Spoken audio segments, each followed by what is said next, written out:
तो कैसे हैं आप सब। स्वागत है आपका। आज हम चालू करेंगे CDP पेडागोजी सीटेट 2021 का। आज हम लोग क्लास 2 है। इससे पहले हमने पहला क्लास अपलोड कर दिए हैं, जाके आप देख सकते हैं, चैनल के प्लेलिस्ट में जाके देख सकते हैं, या फिर वीडियो के डिस्क्रिप्शन में आपको मैं लिंक दे दूँगा। तो चलिए शुरू करते हैं आज का class. School teacher academy channel को सब्सक्राइब करके बेल आइकन को प्रेस कर दीजिए। ठीक है, वीडियो को लाइक एंड शेयर जरूर कर दीजिएगा। कंप्लीट नोट्स लेने के लिए 7634993536 नंबर पे आप व्हाट्सअप करके नोट्स ले सकते हैं। कंप्लीट नोट्स मिलेगी इसमें आपको, ऑल सब्जेक्ट के नोट्स मिलेंगे। जो भी नोट्स होंगे प्रोवाइड की जाएगी। प्रीवियस ये क्वेश्चन भी इनमें इंक्लूड किए गए हैं। इसके बाद हमारी जो क्लास आएगी, EVS की क्लास आएगी आपकी, जो हर रोज़ सीटेट मैथ की टेस्ट आपको हर रोज़ मिलती है। मैथ की टेस्ट में भाग लीजिए। उसके बाद आप EVS जो क्लास आती है उसमें EVS की पेडागोजी और EVS के जो न्यूमेरिकल क्वेश्चन होते हैं NCERT बेस्ड, वो भी हमारे चैनल पे लगातार आपको मिल रही है। उसके बाद आपको हिंदी की पेडागोजी आपको मिल रही है। हिंदी का जो भी न्यूमेरिकल क्वेश्चन आते हैं गद्यांश पद्यांश, वो आपको मिल रही है। तो आराम से जाकर देख सकते हैं। जो हमारे जो CDP का जो ये पेडागोजी है, CDP का जो थ्योरेटिकल क्वेश्चन आते हैं वो आपको हर रोज़ शाम 8 बजे मिल जाती है। आप जाके देख सकते हैं। तो चलिए शुरू करते हैं आज का पहला क्लास। आज का पहला क्वेश्चन है, शिक्षक कक्षा में अंक गणित पढ़ा रहा है। यह छात्रों के दिमाग में बैठ जाने तक एक विशेष अवधारणा को दोहराना जारी रखता है। शिक्षक द्वारा कक्षा में अनुसरण किए जाने वाले दृष्टिकोण को कहा जाता है। ऑप्शन नंबर ए है सामाजिक दृष्टिकोण, ऑप्शन नंबर बी है प्रासंगिक दृष्टिकोण, ऑप्शन नंबर सी है ड्रिल दृष्टिकोण, ऑप्शन नंबर डी है सार्थक दृष्टिकोण। अपना राइट आंसर लगाइए कि इसमें राइट आंसर क्या हो सकता है आपके नज़रिए से। उसके बाद हम चलेंगे आगे।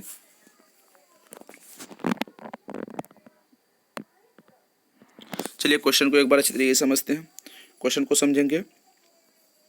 क्वेश्चन कहता है शिक्षक कक्षा में अंक गणित पढ़ा रहा है। ठीक है, यह छात्रों के दिमाग में बैठ जाने तक, छात्रों को जब तक समझ नहीं आ जाता, विशेष अवधारणा, शिक्षक एक विशेष अवधारणा करता है तो दोहराना जारी रखता है। शिक्षक द्वारा कक्षा में अनुसरण किए जाने वाले दृष्टिकोण को क्या कहता है, यानी कि आप इस तरीके से आप समझ रहे हैं, क्योंकि यहाँ पर अंकगणित की बात हो रही है। ठीक है, एक सेकंड, कितने क्वेश्चन हमने लिए हैं देख सकते हैं। ठीक है, चलिए इसको हम देखेंगे। सामाजिक हाँ, आपके ऑप्शन कितने हैं? आपके ऑप्शन है सामाजिक दृष्टिकोण, प्रासंगिक दृष्टिकोण, ड्रिल दृष्टिकोण, सार्थक दृष्टिकोण। यहाँ पे सार्थक दृष्टिकोण लगभग लगता है कि सार्थक दृष्टिकोण ये सही आंसर होंगे, पर अभी तक इस पर हम कोई क्लियरेशन नहीं दिए हुए कि क्या ये सही हो सकते हैं। यहाँ पर आता है अंक गणित शिक्षक पढ़ा रहे हैं, छात्रों के दिमाग में जब तक बैठ ना जाए तब तक वो विशेष अवधारणा करते हैं। अवधारणा को दोहराता है, मतलब उसको रिपीटेड करता है। तो यहाँ मतलब आते जब बच्चे मैथ पढ़ रहे हैं एक क्लास में, तो बच्चे को मैथ जब तक समझ नहीं आती तो उसको रिवीजन कर रहे हैं। मैथ जब समझ नहीं आता तो बच्चे रिवीजन करते हैं। शिक्षक द्वारा अनुसरण, शिक्षक द्वारा ये जो कार्य शिक्षक करते हैं, कौन से दृष्टिकोण को आप किस तरीके से कहते हैं? सामाजिक दृष्टिकोण। कक्षा में जब शिक्षक मैथ पढ़ा रहे तो यहाँ पे सामाजिक दृष्टिकोण से कोई चर्चा नहीं होगी, क्योंकि ना तो आप EVS पढ़ रहे हो ना ही SST पढ़ रहे हो। ये सामाजिक दृष्टिकोण तब होते जब आप EVS या SST पढ़ते हैं। यहाँ पे अंक गणित की बात हो रही तो ये नहीं होगा। प्रासंगिक दृष्टिकोण मेरे ख्याल से ये भी नहीं होगा, क्योंकि प्रासंगिक दृष्टिकोण उसे कहते हैं जब एक बच्चे अपने अपने क्षमता के आधार पर बेस्ट ऑफ द बेस्ट देने की कोशिश करते हो तो शिक्षक उसके लिए प्रासंगिक दृष्टिकोण अपनाता है। ये भी नहीं होंगे, तो ये भी गलत क्वेश्चन है। सार्थक दृष्टिकोण, सार्थक दृष्टिकोण भी नहीं होगा। यहाँ पे अगर ऑप्शन नंबर सी होगा। क्यों? ड्रिल दृष्टिकोण। अगर मान लीजिए कोई बच्चा 2+2 नहीं समझता है, 2+2 4 होगा, तो 2+2 = 4 होगा। तो अगर कोई बच्चा नहीं समझता तो टीचर उसको क्या करते हैं? रिपीटेड करते हैं, बार बार दोहराते हैं। वो दोहराने वाली अवस्था क्या होती है? ड्रिल करते हैं। जब तब तक टीचर इस प्रक्रिया को करते हैं जब तक बच्चे के दिमाग में ये प्रक्रिया अच्छी तरीके से समा ना जाए, तो इसको ड्रिल दृष्टिकोण कहेंगे। चलिए अगला क्वेश्चन देखते हैं। अगला क्वेश्चन देखते हैं, इनमें से कौन समावेशी शिक्षा का मूल आधार है? ऑप्शन ए समाज में विभिन्नताओं को इस भिन्नता के प्रति संवेदनशील होने के लिए समावेशी होने की आवश्यकता है। ऑप्शन नंबर बी सभी निरयोग बच्चों को शामिल करती है। ऑप्शन नंबर सी शारीरिक, बौद्धिक, सामाजिक, भाषिक या अन्य विभिन्न योग्यता स्थितियों को ध्यान में रखे बगैर सभी बच्चों को शामिल नहीं करना। ऑप्शन नंबर डी कक्षा में विविधता को बढ़ावा नहीं देना। आपके अनुसार ये कौन सा राइट ऑप्शन इसके होंगे? तो आप इसको राइट लगाइए।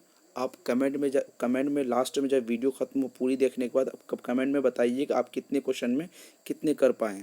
अगर आप 10 क्वेश्चन में आप 8 कर लेते हैं तो इसका मतलब आपकी स्थिति थोड़ी ठीक है। अगर आप 5 करते हैं, 6 करते हैं तो आप समझ जाइए कि आपको मेहनत की ज़रूरत है। अब इतनी आसानी से सीटेट या फिर कोई भी यूपी टेट, बी टेट नहीं निकलने वाली है। जैसे कि एच टेट की नोटिफिकेशन आ गई, यूपी टेट की नोटिफिकेशन आ गई है, तो इतनी आसानी से एग्ज़ाम नहीं निकलने वाली। इसके लिए आपको थोड़ी मेहनत करनी होगी। तो इसीलिए आपको डिस्क्रिप्शन में आपको इसका राइट आंसर मुझे बताया कि क्योंकि मुझे लगता है कि मेरी मेहनत कितनी साकार हो पाती है, ये भी मुझे तो पता चलनी चाहिए।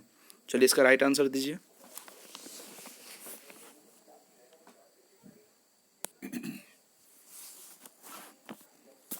चलिए क्वेश्चन को एक बार अच्छी तरीके से समझते हैं। क्वेश्चन कहता है यहाँ पर इनमें से कौन सा समावेशी शिक्षा। सबसे पहले तो आपको समावेशी शिक्षा के बारे में जानना। समावेशी शिक्षा के बारे में आप कितनी बार जान चुके हैं, मैंने कितनी बार आपको बताया। समावेशी शिक्षा उसे कहते हैं जहाँ सभी वर्ग, सभी धर्म, सभी जाति, सभी तरीके के लोग, सभी कैटेगरी के स्टूडेंट एक जगह पढ़े तो उसको समावेशी शिक्षा कहते हैं। क्योंकि यहाँ पे ना जाति का बोध हो, ना ही जाति के आधार पे उसको भिन्नता दी जा सकती है, ना ही मज़हब के आधार पे भिन्नता दी जा सकती है, ना ही शारीरिक दृष्टिकोण के आधार पे, ना ही मानसिक दृष्टिकोण के आधार पे। आपने पढ़ा होगा लेक्चर वीडियो में किसी की बुद्धि मंद बुद्धि होती है, किसी की तीव्र बुद्धि होती है। तो ये अगर हम मंद बुद्धि वाले को अलग बिठाएं और तीव्र बुद्धि वाले को अलग बिठाएं तो ये समावेशी शिक्षा का उल्लंघन होता है। तो हम सबसे पहले था कि पहले हमारी शिक्षा समावेशी शिक्षा के आधार पर नहीं चलती थी। लेकिन अब जो एनसीएफ 2005 आने के बाद हमारे जो एजुकेशन सिस्टम में बहुत तरीके से सुधार आई है। एजुकेशन एनसीएफ 2005 कहता है कि बच्चे के विकास समावेशी शिक्षा में होती है। इसीलिए अब हम लोग समावेशी शिक्षा के आधार पर कार्य करते हैं। तो चलिए इसका मैंने समावेशी शिक्षा के बारे में आपको बता दिया। तो चलिए इसका ऑप्शन देखते हैं। समाज में भिन्नताओं को इस भिन्नता के प्रति संवेदनशील होने के लिए समावेशी शिक्षा होने की आवश्यकता है। Option number A is the right answer. इस यहाँ पे कहता है समाज में विभिन्नता, अलग अलग तरीके के लोग, इस भिन्नता को, इस समावेशी शिक्षा की भिन्नता को प्रति संवेदनशील हो, प्रति इसके प्रति वो सजग हो, सिक्योर हो, सजग हो, ताकि इस समावेशी शिक्षा को दृढ़ बेहतर रूप से आगे बढ़ाया जा सके। समावेशी शिक्षा की आवश्यकता है। हमारे समाज को किसकी आवश्यकता है? समावेशी शिक्षा की आवश्यकता है। क्योंकि हमारे समाज में कुपोषण के बच्चे बहुत शिकार होते हैं। हमारे समाज में बहुत तरीके से अपंग और विकलांग बच्चे, हमारे समाज में मंद बुद्धि वाले बच्चे, हमारे समाज में अभी भी जाति के नाम पर, धर्म के आधार पे इस तरीके से शिक्षा को बांट दिया गया है, मज़हब के आधार पे बांट दिया गया। तो इस तरीके से सभी बाधाओं को दूर करके हम क्या कर सकते हैं? समावेशी शिक्षा को लाने की पहल कर सकते हैं। चलिए अगला क्वेश्चन देखते हैं।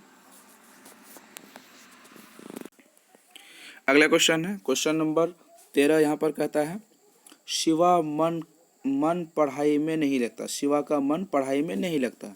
शिवा की रुचि को पढ़ाई में बनाए रखा जाए, इसके लिए शिक्षक के नाते आप इनमें से क्या करेंगे? एक लड़का है, उसका नाम शिवा है, आपके स्टूडेंट हैं। वो जब भी आप पेडागोजी सॉल्व करेंगे तो सबसे पहले आपको एज ए टीचर मानना है। आप स्कूल के टीचर हैं, तभी आप पेडागोजी को सॉल्व कर पाएंगे। ठीक है, आप क्लास ले रहे हैं, आपके क्लास में एक बच्चा है शिवा, उसके पढ़ाई में उसका मन बिल्कुल भी नहीं लगता। उसको पढ़ाई में मन बनाए रखने के लिए आप इनमें से क्या करेंगे? आपके क्या राइट आंसर होंगे? चलिए देखते हैं। ऑप्शन नंबर ए है उसके घर से पढ़कर आने के लिए कहेंगे ताकि आप अगले दिन उससे प्रश्न पूछ सकें। ऑप्शन नंबर बी है उसे कक्ष में ही अलग से बिठाकर कार्य करने के लिए देंगे। ठीक है, ऑप्शन नंबर सी है स्वयं पढ़कर सुनाएंगे या उसे पढ़ने के लिए कहेंगे। ऑप्शन नंबर डी होगा छात्रों के साथ उसे स्वयं गतिविधियां करने तथा प्रतियोगिता की भावना उत्पन्न हो इसकी प्रेरणा देंगे। तो आप ना राइट आंसर जल्दी लगाइए। आपके अनुसार राइट आंसर क्या होगा? मेरे ख्याल से बहुत ही सिंपल क्वेश्चन है और इजी तरीके से आप आसानी से दे पाएंगे। जिसने भी हमारे टैग एंड ट्रिक वाली वीडियो देखी होगी तो आप क्वेश्चन को टैग एंड ट्रिक से ही आधार पर ही सॉल्व कर सकते हैं। इतनी सिंपल क्वेश्चन कभी कभी पूछते हैं सीटेट में। कुछ क्वेश्चन ऐसे होते हैं जिसमें दिक्कत होती है, ऐसा नहीं है, सारे क्वेश्चन ईजी वे में ही पूछते हैं। चलिए अपना राइट आंसर लगाइए।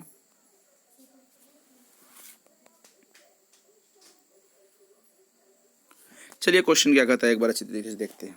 क्वेश्चन कहता है शिवा का मन पढ़ाई में नहीं लगता। मैंने पहले कहा आप एक टीचर हैं, आपके विद्यालय में एक स्टूडेंट है जिसका नाम शिवा, उसका मन पढ़ाई में नहीं लगता। शिवा की रुचि पढ़ाई में बनाए रखने के लिए, शिवा की रुचि पढ़ाई में बनाए रखने के लिए इसके लिए शिक्षक के नाते आप क्या करेंगे? आप एक टीचर है तो क्या करेंगे? उसे घर से पढ़कर आने के लिए कहेंगे ताकि आप अगले दिन उसे प्रश्न पूछ सकें।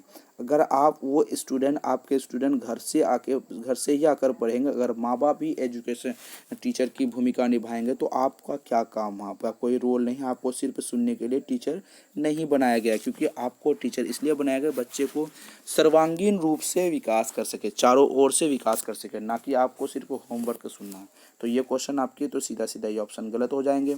ऑप्शन नंबर बी है, उसे कक्ष में ही अलग से बिठाकर कार्य करने का। यहाँ पर आ गया ही, जहाँ पर ही आता है वो रॉन्ग नंबर आता है, नेगेटिव टैग वर्ड होते हैं, ये इस क्वेश्चन आपके गलत हो जाते हैं। चलिए फिर पूरा देखते हैं ऑप्शन। उसे कक्ष में ही अलग से बिठाकर, यहाँ पर बात कीजिए अलग से बिठाकर। पहली बात तो ही छोटा वर्ड आ जाता है।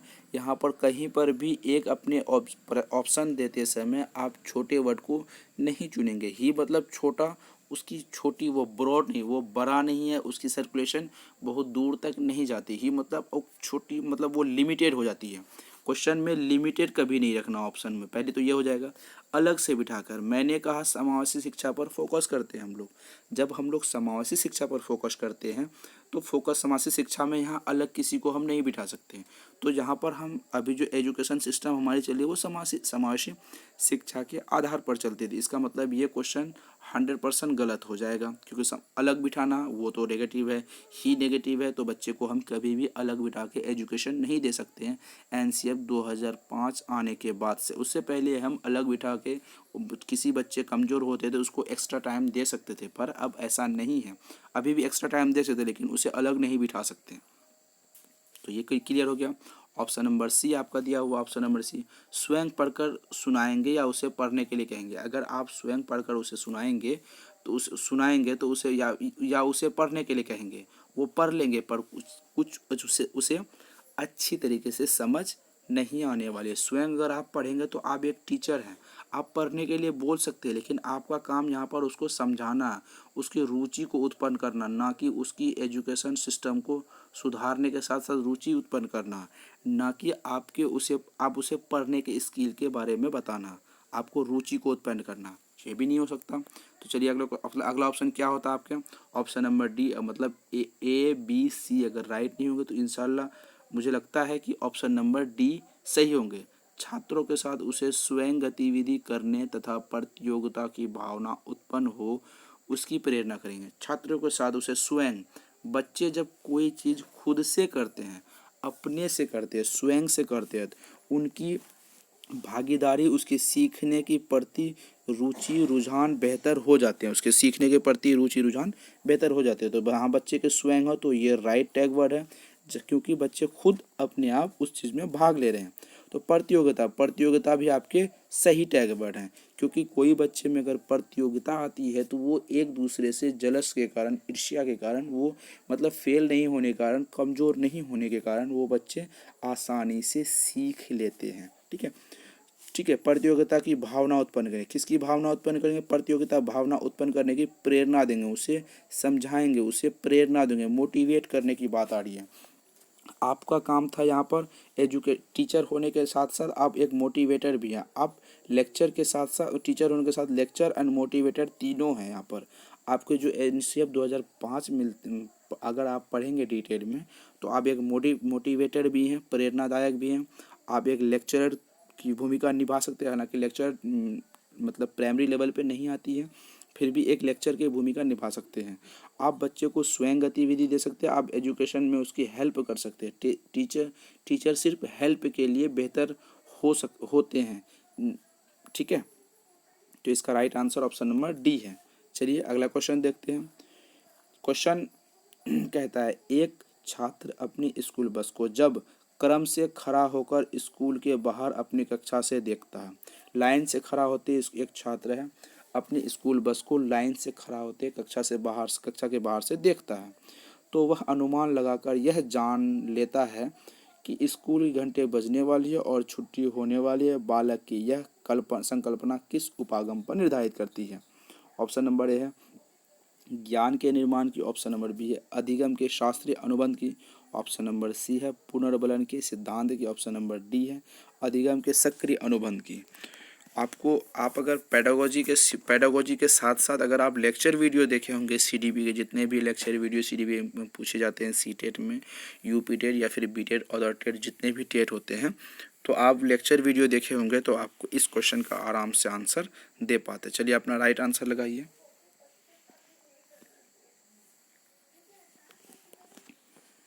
ठीक है, चलिए क्वेश्चन को एक बार से समझते हैं। एक छात्र अपने स्कूल बस को, एक स्टूडेंट आपके स्कूल क्लास में अपने स्कूल बस जब क्रम से खड़ा होकर बाहर से देखता है, तो एक लाइन में खड़ा होकर देखता है, तो वह दिमाग लगाती है, सोचती है या जान लेती है कि वह स्कूल की घंटी बजने वाली है, अब छुट्टी होने वाली है। और बालक यह संकल्पना किस उपागम के साथ, बच्चा ये सोचने लगता है कि अब स्कूल की घंटी बजने वाली है, क्योंकि सारी जो हमारी बस होती है वो लाइन से खड़ी हो गई है। तो ज्ञान के निर्माण की नहीं हो गई, ये शास्त्रीय अनुबंधन की हो रही है। ये किसकी हो रही है? क्रम की बात हो रही है। यहाँ पे आप एक मेन इंपॉर्टेंट शास्त्रीय अनुबंध की है क्रम। जब क्रम की बात आए तो शास्त्रीय अनुबंध को आपको रट्टा मार लेना, समझ लेना, जो भी करना है। मैं रट्टा मारने के लिए नहीं कहूँगा, क्योंकि एक टीचर कभी भी एक स्टूडेंट को रट्टा मारने के लिए नहीं कहेगा। ठीक है, तो शास्त्रीय अनुबंध, जहाँ पे क्रम से बात है, लाइन से बात है, तो शास्त्रीय अनुबंध है। चलिए अगला क्वेश्चन देखते हैं। मुझे 1 दर्जन स्वस्थ बच्चे दे दीजिए, मतलब अच्छे और स्वस्थ बच्चे की बात हो रही है। तो यहाँ पे कुपोषण वाले, मंदबुद्धि वाले, बीमार बच्चे, परेशान हाल बच्चे, दिमागी स्थिति खराब वाले बच्चे, या फिर ऐसे नहीं मांगे गए। स्वस्थ बच्चे 1 दर्जन दे दीजिए, चाहे उसकी क्षमता जो भी हो, उसकी बुद्धि जो भी है, यहाँ पे बुद्धि की बात है, उसकी क्षमता जो भी है, मंदबुद्धि है या जैसा भी हो। मैं उन्हें डॉक्टर, कलाकार और यहाँ तक कि चोर और भिखारी भी बना सकता हूँ। वाटसन के इस कथन से यह स्पष्ट पता चलता है कि वे मानवीय गुणों के साथ आनुवंशिकता पर आधारित बल डालते थे। ऑप्शन नंबर बी है वे मानवीय गुणों के साथ साथ पर्यावरण पर अधिक बल डालते थे। ऑप्शन नंबर सी है, ठीक है, ऑप्शन नंबर यहाँ पे सी दिया है, वे मानवीय गुणों के साथ साथ व्यक्तियों की क्षमता पर अधिक बल डालते थे। ऑप्शन नंबर डी है, वे मानवीय गुणों के विकास में उपयुक्त सभी तरह के कारकों पर अधिक बल डालते थे। इसका आंसर आप जस्ट एक बार पढ़ेंगे तो आराम से दे पाएंगे, क्योंकि ये वाटसन का सिद्धांत है। वाटसन का सिद्धांत पे क्या आधारित है, वाटसन का सिद्धांत किस किस पर आधारित था? चलिए इस पर आप अपना राइट आंसर जल्दी लगाइए, क्योंकि इतने सिंपल क्वेश्चन में आप लेट नहीं कर सकते। जल्दी कीजिए आप। चलिए क्वेश्चन क्या कहता है एक बार अच्छी तरीके से समझते हैं। क्वेश्चन कहता है मुझे 1 दर्जन स्वस्थ बच्चे दे दीजिए। ये किसने कहा? वाटसन ने कहा। वाटसन महोदय ने कहा मुझे 1 दर्जन बच्चे दे दीजिए, चाहे उनकी क्षमता जो भी है, चाहे वो कैसी भी पढ़ते हो, किस हालत में हो, पता नहीं, इसको लेना नहीं। मैं उसे डॉक्टर बना सकता हूँ, कलाकार यानी एक्टर बना सकता हूँ, और यहाँ तक कि चोर और भिखारी भी बना सकता हूँ। वाटसन के इस कथन से क्या स्पष्ट पता चलता है? वे मानवीय गुणों के विकास में आनुवंशिकता पर अधिक बल डालते थे। मानवीय गुण जो बच्चे में या एक मनुष्य में गुण आते हैं उस पर तो बल डालते थे, लेकिन आनुवंशिकता पर बल वो नहीं डालते। आनुवंशिकता पर बल कौन डालते थे? जॉन ग्रेगर मेंडल आनुवंशिकता पर बल डालते थे। जॉन ग्रेगर मेंडल डालते थे। आप अगर लेक्चर वीडियो अच्छी तरीके से नहीं देखे होंगे सीडीपी ये क्या, तो आप एक कलम और कॉपी लेके बैठ जाइए। जितने भी पॉइंट मैं आपको डिटेल्स में बता रहा हूँ वो पॉइंट आप आराम से उसे नोट करके आप आराम से क्वेश्चन को हल कर सकते हैं। इसमें कोई बड़ी बात नहीं है, ठीक है। तो यहाँ पे आनुवंशिकता जब भी बात है तो जॉन ग्रेगर मेंडल की बात आ जाएगी। उन्होंने मटर पर प्रशिक्षण किया था, ठीक है। तो चलिए अगला देखते हैं। अगला है ऑप्शन नंबर बी है वे मानवीय गुणों के विकास में पर्यावरण पर अधिक बल डालते थे। उन्होंने कहा वाटसन महोदय ने पर्यावरण पर अधिक बल डालते थे क्योंकि बच्चे की आनुवंशिकता के साथ साथ पर्यावरण की गुण है। मान लीजिए आप प्रॉपर हिंदी हैं, आप प्रॉपर भारतीय हैं, जब भी आप पैदा होती हैं आपके माँ बाप भारत को छोड़ के अब अमेरिका चले जाते हैं। आप वहाँ पर पले बढ़ते हैं, आप वहाँ के पर्यावरण में रहते हैं, वहाँ के माहौल, पर्यावरण का मतलब होता है माहौल, एटमॉस्फेयर, जिस माहौल में आप रहते हैं उसे पर्यावरण कहते हैं। हमारे चारों ओर की घिरी हुई जो वस्तु है उसे पर्यावरण कहते हैं, ठीक है। तो जहाँ आप कहाँ चले थे, अमेरिका चले थे, आपके वहाँ पे आसपास जो माहौल था वो इंग्लिश मीडियम से, आप दोनों माँ और बाप दोनों भारतीय मूल के, वो हिंदी मीडियम बात करते हैं। अगर वहाँ आप 10 से 20 साल रह के वापस इंडिया आएंगे तो आपकी जो पर्यावरणीय विकास होगी, मानवीय विकास से ज़्यादा पर्यावरणीय विकास होगी, तो आप प्रॉपर इंग्लिश बोलना चाहेंगे, बोलने लगेंगे। ये वाटसन का थ्योरी है। वाटसन ने पर्यावरण पर फोकस ज़्यादा किया था, आनुवंशिकता पर फोकस इन्हें जॉन ग्रेगर मेंडल ने किया था। इस क्वेश्चन का आराम से आपको आंसर मिल गया होगा। चलिए अगला क्वेश्चन देखते हैं। किसी को भी गुस्सा आ सकता है, यह स्वाभाविक भी है और आसान भी, परंतु सही व्यक्ति के ऊपर सही मात्रा में, सही समय पर, सही उद्देश्य के लिए तथा सही तरीके से नाराज होना आसान नहीं। यह संबंधित क्या है? यह संबंधित है संवेग से, सामाजिकता से, ऑप्शन नंबर सी है संज्ञान से, ऑप्शन नंबर डी है शारीरिक विकास से। सिंपल क्वेश्चन है, क्वेश्चन में कोई झमेला ज़्यादा, क्वेश्चन हालांकि लंबा पूछा है लेकिन क्वेश्चन बहुत ही सिंपल तरीके से पूछा गया। इस क्वेश्चन का आराम से आप आंसर दे पाएंगे मुझे लगता है, अगर आप CDPA का पेडागोजी देखे होंगे मेरा तो। चलिए राइट आंसर फटाफट जल्दी लगाइए।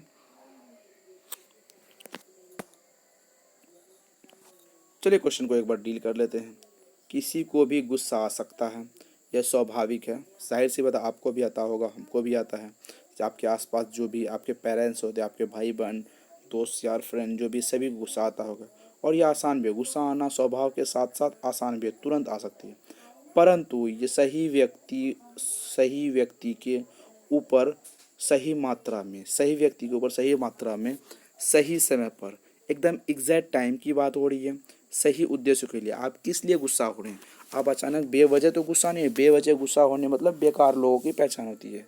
सही समय के वजह से, सही समय, सही व्यक्ति पर, सही उद्देश्य के लिए आपको अगर गुस्सा आता है या फिर सही तरीके से नाराज़ होते हैं, वो गुस्सा भी एक तरीके लेवल की होनी चाहिए। ऐसा नहीं कि आप गुस्से में आके किसी का सर फोड़ दें, आप गाली गलौज बके। गुस्सा भी एक लिमिट में आए और एक लहजे में आए और एक तरीके से। गुस्सा यहाँ पे बात आती है, गुस्सा भी आए और एक तरीके से आए।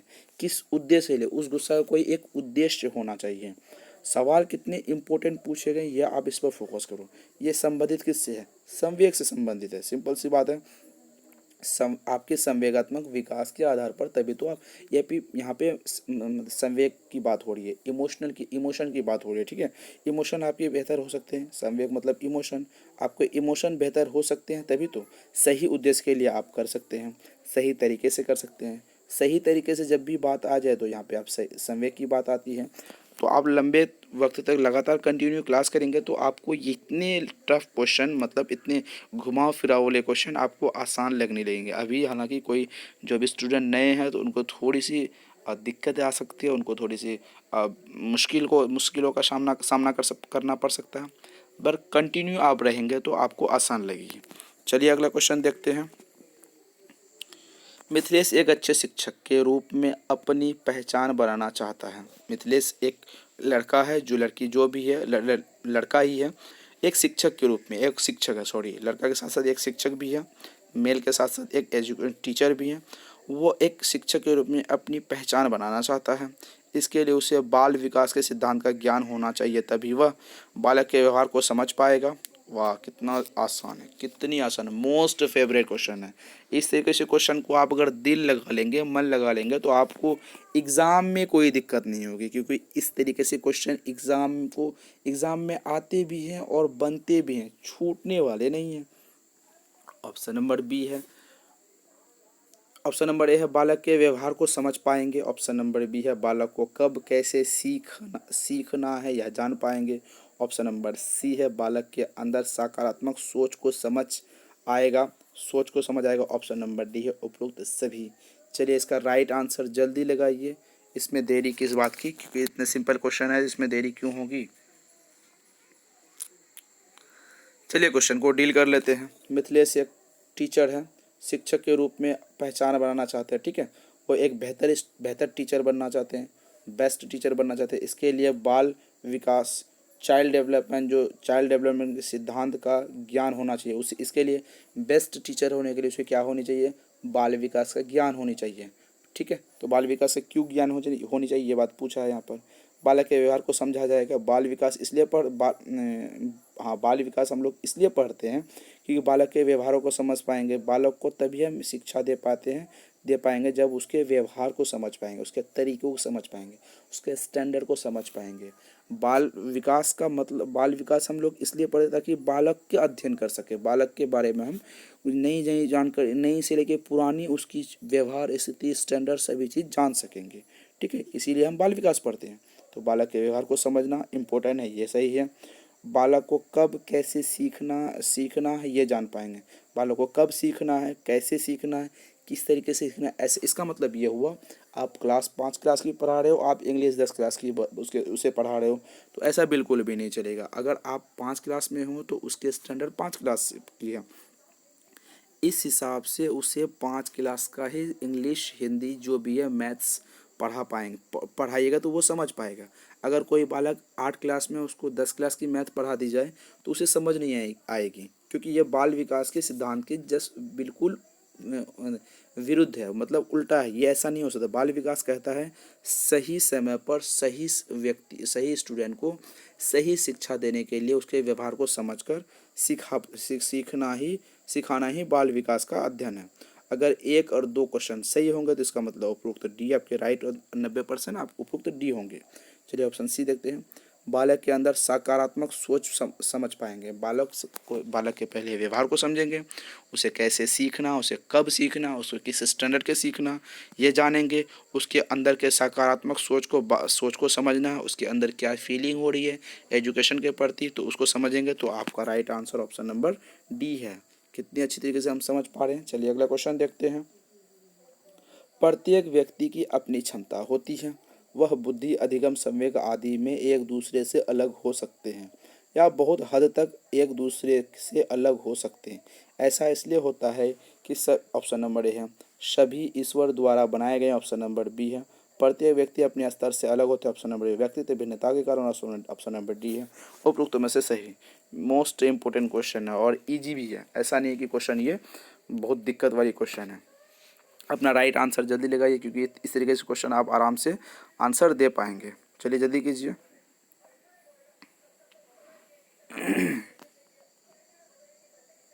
चलिए क्वेश्चन को डील करते हैं। प्रत्येक व्यक्ति अपनी क्षमता, बुद्धि, अधिगम, संवेग में एक दूसरे से अलग होते हैं। जाहिर सी बात है, आपके भाई आपसे थोड़े अलग होंगे, हाइट, सोच, समझ, बुद्धि। आपके गांव में जितने भी आप लोग देखते होंगे, अपने समाज में, अपने दोस्त में, आप जहाँ रहते हैं, सभी की सोच, बुद्धि, क्षमता, कार्य शक्ति उसकी सबकी अलग होती है। तो ये बहुत हद तक एक दूसरे से अलग हो, ठीक है। ये अलग होते हैं। ये कैसे क्यों होता है? सभी को ईश्वर ने बनाया, सभी को ईश्वर ने बनाया इसलिए अलग हो सकता है? नहीं, उसके माहौल, उसके पर्यावरण, उसके अनुवांशिकता गुणों के कारण अलग हो सकता है। ये ऑप्शन आपके गलत है। प्रत्येक व्यक्ति अपने स्तर से अलग होते हैं, ऐसा है। ये आपका ये क्वेश्चन ये भी सही हो सकता है, ये भी सही हो सकता है, लेकिन यहाँ पे आप बाल विकास की बात कर रहे हो। जब आप एजुकेटेड होने के साथ साथ इतने सिंपल आंसर आपके गलत हो सकते हैं, होंगे ही। तो ऑप्शन नंबर सी होगा, व्यक्तित्व भिन्नता के कारण। सभी व्यक्ति कैसे होते हैं? अपनी पर्सनैलिटी डिफरेंट पर्सनैलिटी के कारण, ठीक है। व्यक्तित्व भिन्नता, सब व्यक्ति में अलग अलग की गुण पाए जाते हैं, इसीलिए व्यक्तित्व भिन्नता के कारण ये होते हैं। तो ऑप्शन नंबर सी इसका राइट आंसर है। आप पेडागोजी के यहाँ पे सीडीपी के जो लेक्चर वीडियो होते हैं, बाल विकास के जो लेक्चर वीडियो होते हैं सीडीपी, कभी कभी कोई नए स्टूडेंट को समझ कभी कभी नहीं आती है। आप बाल विकास के लेक्चर वीडियो देखेंगे, इस तरीके के क्वेश्चन आपको चुटकियों में सॉल्व कर पाएंगे। एनसीएफ 2005 कंटिन्यू पढ़ते रहिएगा, जो कि आपको नोट्स में मिल जाएंगे। नोट्स में एनसीएफ 2005 की पूरी डिटेलिंग की हुई है। चलिए अगला क्वेश्चन देखते हैं। इनमें से कौन सा कथन प्रगतिशील शिक्षा के महत्व को नहीं बताता है? यहाँ पे आपके ऑप्शन नहीं है। ऑप्शन नहीं होंगे तो इस हिसाब से आपके 3 ऑप्शन सही होंगे, 1 गलत होंगे। आपको गलत को चूज़ करना होगा। लेकिन मैं आपको ये भी बता दूं, आपके सारे क्वेश्चन लगभग सिमिलर होंगे आप उसको दो दो करके छांटना होगा। तो चलिए ऑप्शन नंबर ए, प्रगतिशील शिक्षा में सिर्फ शिक्षकों को महत्वपूर्ण स्थान दिया जाता है। ऑप्शन नंबर बी, प्रगतिशील शिक्षा में प्रजातांत्रिक मूल्यों पर बल देता है। ऑप्शन नंबर सी होगा, प्रगतिशील शिक्षा में बालक की मानसिक क्रिया में गति लाने पर बल दिया जाता है। ऑप्शन नंबर डी है, जॉन डीवी ने प्रगतिशील शिक्षा में दो महत्वों को महत्व दिया है, रुचि और प्रयास। अपना राइट आंसर लगाइए। बिल्कुल इजी, ज़्यादा दिमाग लगाने की इसमें ज़रूरत ही नहीं है। इतने इजी क्वेश्चन आपसे पूछ लिए गए हैं। ठीक है, चलिए इसको जल्दी बताइए इस क्वेश्चन का आंसर, लेट मत कीजिए।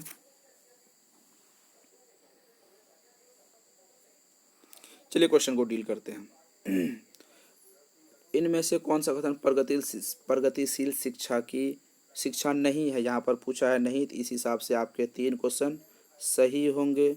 ठीक है, एक क्वेश्चन आपके गलत होंगे, उसको आपको चूज करना है। यहाँ पे जब नहीं हो तो नेगेटिव क्वेश्चन थोड़े कंफ्यूज करते हैं।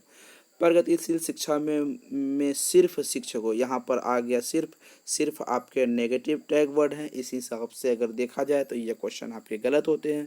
जब इसमें से अगर नेगेटिव क्वेश्चन गलत में इस ऑप्शन गलत होते हैं, अगर ये आपके ऑप्शन गलत हैं तो इस हिसाब से इस क्वेश्चन का आंसर यही है। तो चलिए आगे भी देख लेते हैं।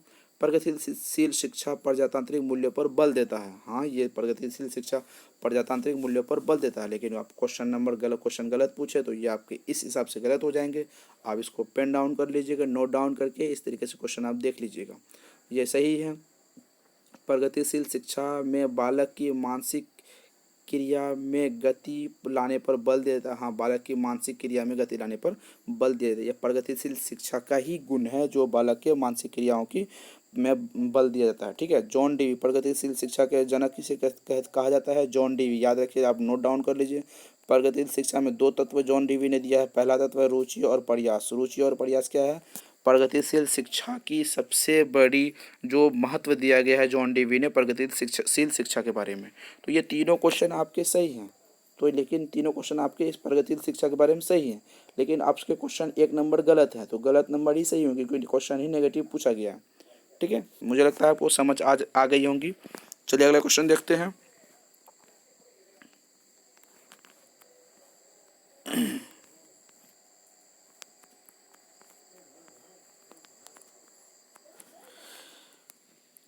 संश्लेषण का उदाहरण कौन सा कथन प्रस्तुत कर रहा है? संश्लेषण का उदाहरण कौन सा कथन प्रस्तुत कर रहा है? ऑप्शन नंबर यहाँ देखते हैं।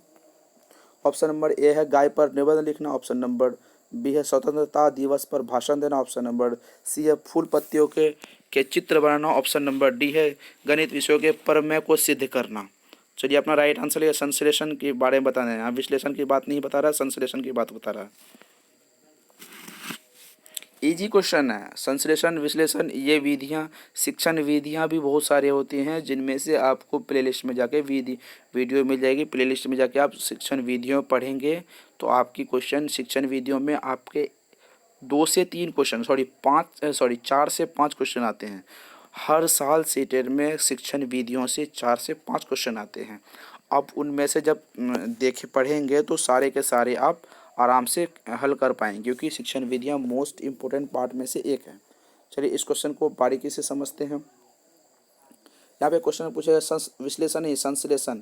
विश्लेषण मतलब उसकी विशेषता को बताना, संश्लेषण मतलब उसके बारे में बताना। ठीक है, संश्लेषण उदाहरण प्रस्तुत करता है, विश्लेषण नहीं संश्लेषण। यहाँ पे उल्टा पूछा है गाय पर निबंध लिखना, मतलब गाय के बारे में डिटेल करना, ये विश्लेषण की भी है, संश्लेषण नहीं है, ये गलत होगा। गाय के निबंध लिखना, गाय के 2 हाथ 2 पैर होते, गाय के 2 कान होते हैं, 2 नाक होते हैं, 4 पैर होते हैं, गाय दूध देती है, गाय घास खाती है। ये तो गाय के डिटेल, मतलब डिटेल नहीं देना है। ठीक है,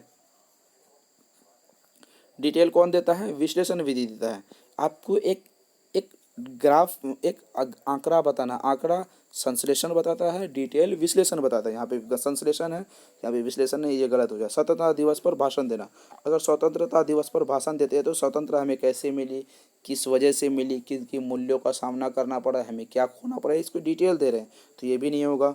फूल पत्तियों के चित्र बनाना, फूल पत्तियों के आप अगर चित्र बना रहे हैं तो उसके बारे में डिटेल नहीं दे रहे हैं, तो कहाँ रंध्र होते हैं, कहाँ छिद्र होते हैं, कि प्रकाश फोटोसिंथेसिस के वजह से उसके भोजन प्राप्त होते हैं, ये आपको डिटेल नहीं पूछा। ये सिर्फ आपको मैंने कहा कि उसके एक एग्जैक्ट आंकड़ा पूछता है, उसके बारे में कुछ छोटी छोटी जानकारी नहीं, एक सिमिलर बड़ा चीज़ इसमें पूछ लेता है, तो ये आपके क्वेश्चन राइट होंगे। गणित विषयों के प्रमेय को सिद्ध करना, अगर हम सिद्ध करेंगे तो इस मतलब हम डिटेल करेंगे, डिटेल नहीं करना हमको, अगर डिटेल करेंगे तो हमारे क्वेश्चन गलत हो जाएंगे, तो ये भी गलत होंगे।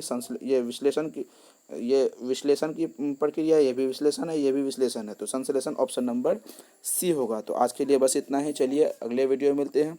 वीडियो अच्छी लगी तो वीडियो को लाइक एंड शेयर जरूर कर दीजिए, चैनल को सब्सक्राइब करके बेल आइकन को प्रेस कर दीजिए।